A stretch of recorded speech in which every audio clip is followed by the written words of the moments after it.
Tiago, no capítulo 2, versículo 26, ele diz assim. Tiago é no finalzinho da Bíblia, depois de Hebreus, antes do Pedro. Capítulo 2, o versículo 26. Tiago diz: porque assim como o corpo sem o espírito está morto, assim também a fé sem obras é morta, está morta. Então é importante vermos quais são as nossas obras, o que estamos mostrando. Será que estamos mostrando às pessoas a obra que Deus fez? Porque temos fé, mas cadê as suas obras? O que Deus fez em você? Eu me senti melhor.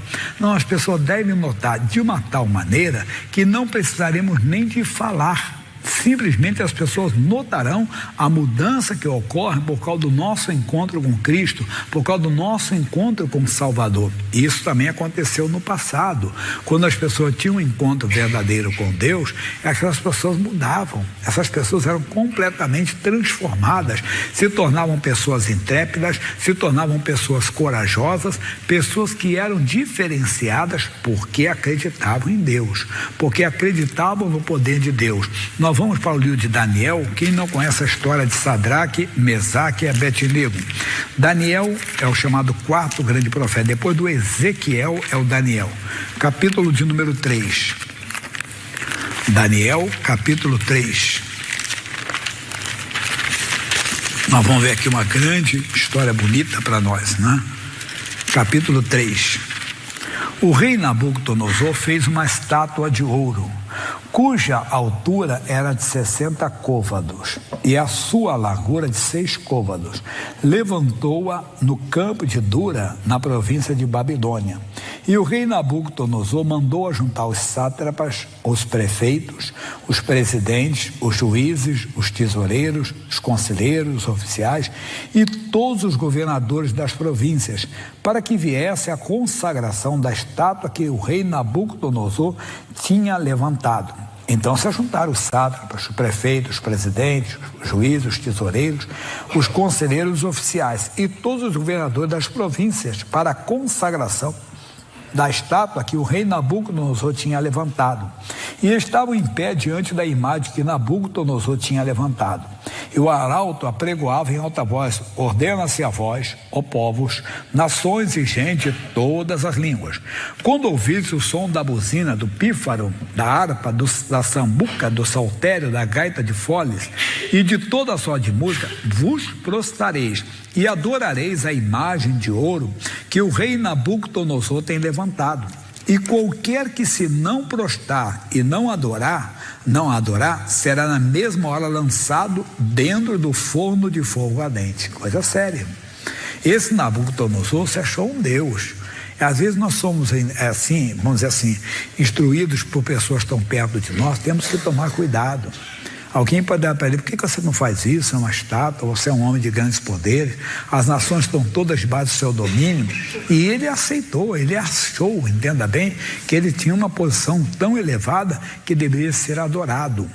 Aí ele fez esse decreto e todas as pessoas se dobraram, mas nós conhecemos a história. Vamos pular um pouquinho, senão fica muito comprida. Versículo 12, aí diz assim: há uns homens judeus que tu constituíste sobre os negócios da província de Babilônia, Sadraque, Mesaque e Abednego, eles eram autoridades lá.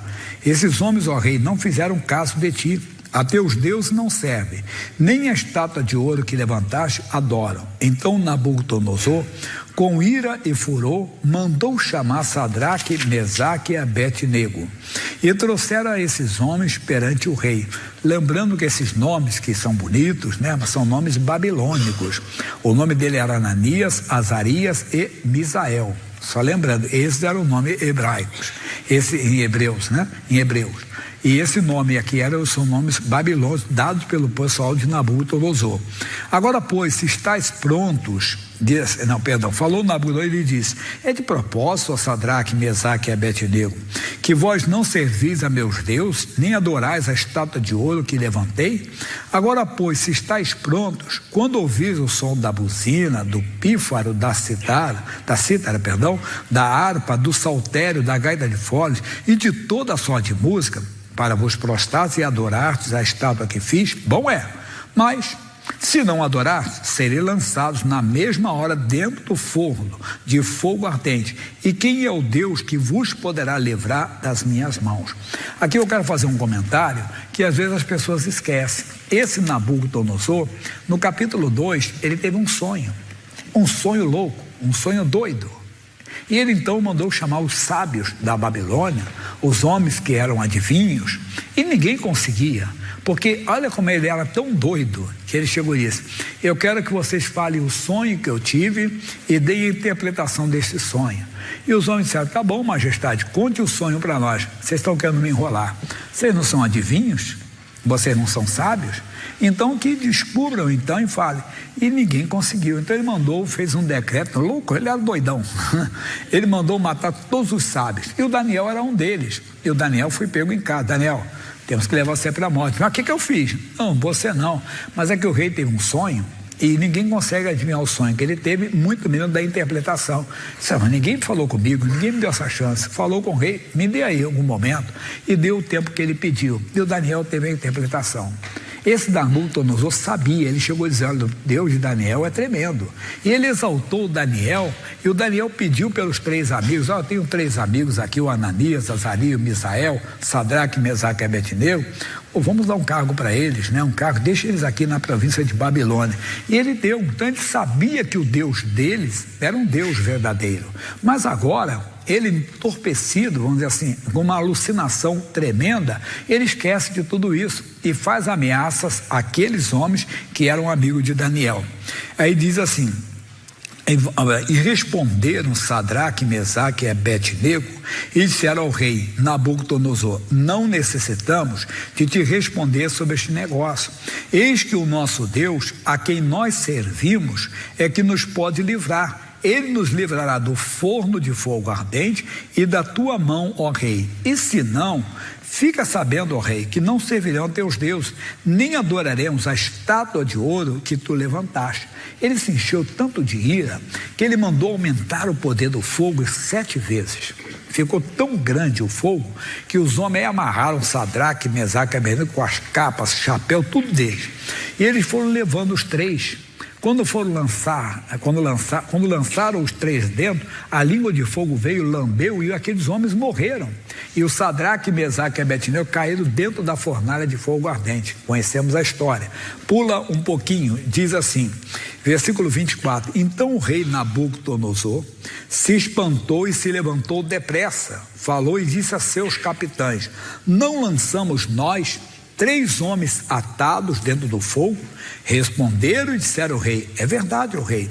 Respondeu e disse: eu, porém, vejo 4 homens soltos que andam passeando dentro do fogo e nada de lesão neles, e o aspecto do quarto é semelhante ao filho de Deus, dos deuses. Mas o que ele está passando? Quem ele viu? Ele viu algo sobrenatural. Lançamos 3 homens, sim, é verdade, nós lançamos 3, mas eu vejo 4. Mas a semelhança do quarto é do filho dos deuses, que é algo sobrenatural que ele estava vendo, que era o próprio anjo do Senhor. Então se chegou Nabucodonosor à porta do forno de fogo ardente, falou e disse: Sadraque, Mesaque e Abednego, servos do Deus Altíssimo, saí e vinde. Então Sadraque, Mesaque e Abednego saíram do meio do fogo, e ajuntaram-se os sátrapas e os prefeitos e os presidentes e os capitães do rei, contemplando esses homens, e viram que o fogo não tinha tido poder algum sobre os seus corpos, nem um só cabelo da sua cabeça se tinha queimado, nem as suas capas se mudaram, nem cheiro de fogo tinha passado sobre eles.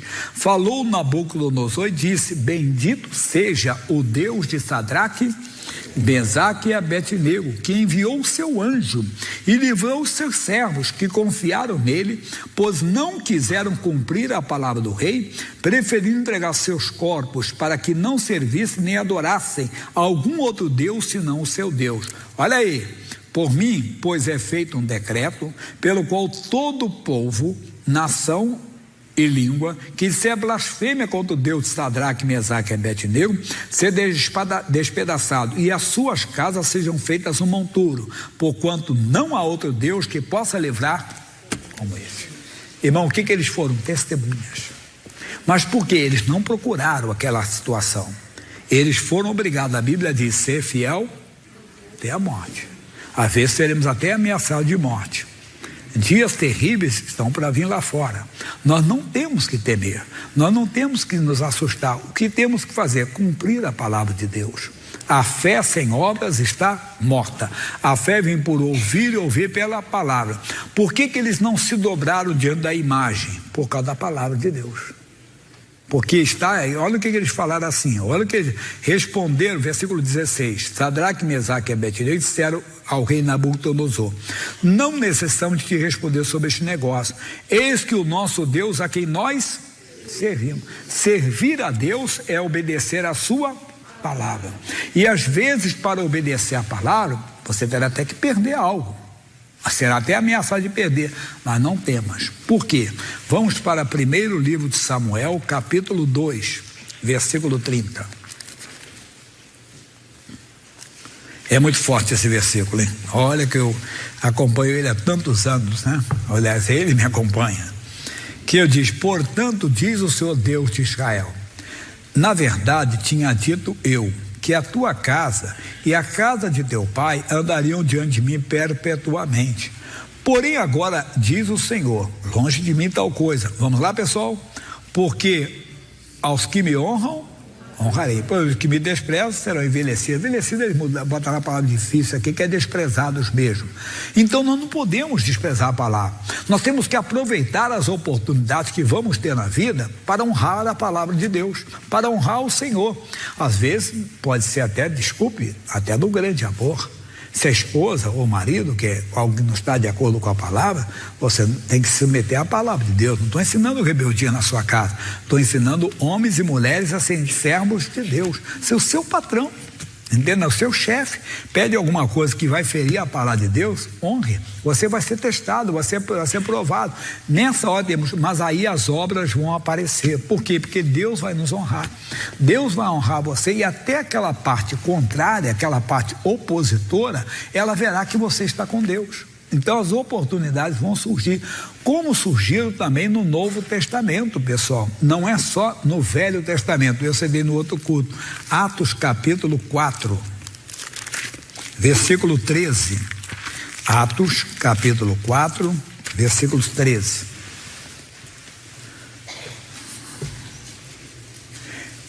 Então eles, vendo a ousadia de Pedro e João, temos que ter essa ousadia, hein? E informados de que eram homens sem letras, indoutos, se maravilharam e tinham conhecimento de que eles haviam estado com Jesus. Aqui a diferença. Por que aquela pessoa não faz isso? Porque ela está na igreja, ela teve um encontro com Jesus, ela se tornou crente. Já ouviu falar isso? Ela se tornou evangélica. É verdade. No começo as pessoas vão rejeitar, mas vão ver a nossa ousadia. Qual ousadia? De viver a palavra de Deus, de até mesmo, entenda, se expor como eles se exporam à morte, foram expostos à morte e não tiveram medo. Não, temos que cumprir a palavra. Às vezes somos, não à morte, mas talvez perder o emprego, como perder uma amizade. Vamos ter essas provações na nossa vida, nós vamos ter esses testes, e nessa hora devemos provar que honramos o Senhor, que honramos a palavra de Deus, que a nossa fé não é sem obras, assim como tem a cura divina, que vamos ver agora que foi uma cura, que tem uma libertação, tem um milagre, mas tem atitudes que nós não tomamos na vida, quer dizer, que não praticamos, porque somos o que? Seguidor de Jesus. Por que ele não faz isso? Então sabe que ele está na igreja agora? Não sabe que ela está na igreja agora? Ele é crente, né? Ele é evangélico, ele se converteu, ela se converteu. O mundo tem que ver isso. Nós vamos ter provas, momentos em que Deus permitirá essas coisas acontecer para honrarmos o Senhor, e as obras aparecerão, como ele diz assim: e vendo estar com eles, o homem que fora curado, nada tinha o que dizer em contrário. Era um homem, pessoal, que desde o ventre da sua mãe era coxo, e não era de um pé só não, quer dizer, que não tinha força, era nos dois, tanto que colocava, ele não andava, nunca andou na vida dele. Esse homem está dentro do templo, pulando, saltando, cantando, louvando a Deus. Eles não tinham que dizer ao contrário. Ainda tentaram mais. Todavia, mandando sair fora, conferenciaram entre si, dizendo: que havemos de fazer a estes homens? Porque a todos os que habitam em Jerusalém é manifesto que por eles foi feito um sinal notório e não o podemos negar. Eles viram que realmente Deus estava com eles, que eles tiveram um encontro com Jesus. Somos nós. Vamos ter essa oportunidade, não só, como eu falei, de cura divina, de milagre, de libertação, né?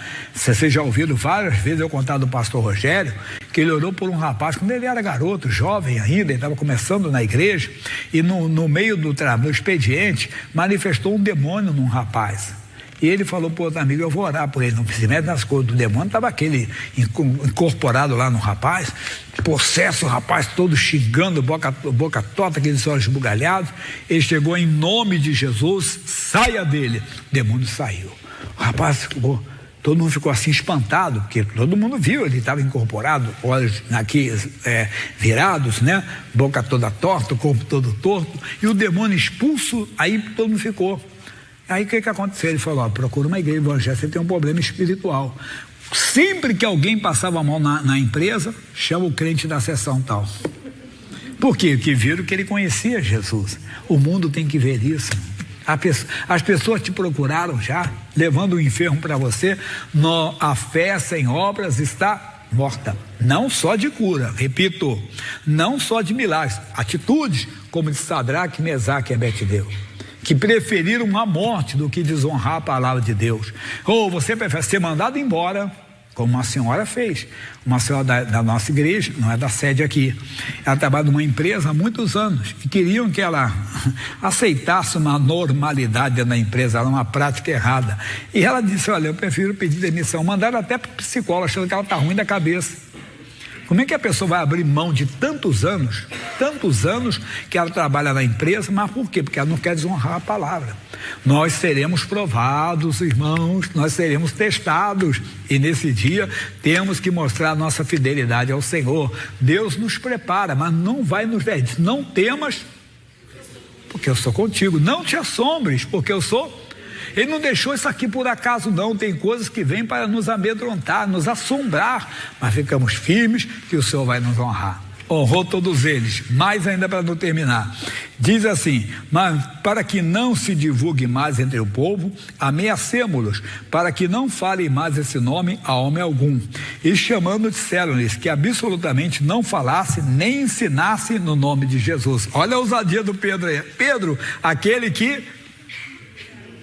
Quantas vezes?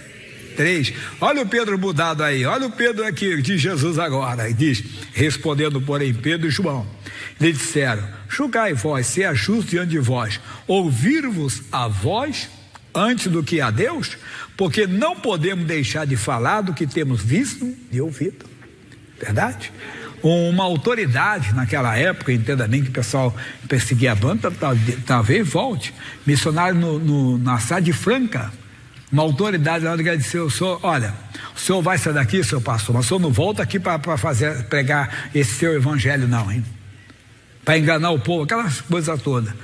Eu voltarei quantas vezes for necessário, é prerrogativa, se eu vou voltar ou não. A senhora foi ousado. E voltou quantas vezes lá, e prega até hoje. Temos uma grande igreja em Franca. Nós vamos passar lutas, mas não temas. Deus não estou querendo amedrontar você, não, pelo contrário, estou querendo preparar você para dias difíceis que poderão surgir, mas não é perseguição política ou de autoridade, dentro do trabalho, dentro de casa, irmão. Nós poderíamos fazer isso, ter essas lutas, mas com sabedoria, com amor, sem brigar com as pessoas, lembrando sempre que a nossa luta não é contra a casa, assim, você vai ser uma testemunha do evangelho. Você mostrará que a sua fé não é uma fé morta, a sua fé é uma fé viva, e glória a Deus por isso. Amém?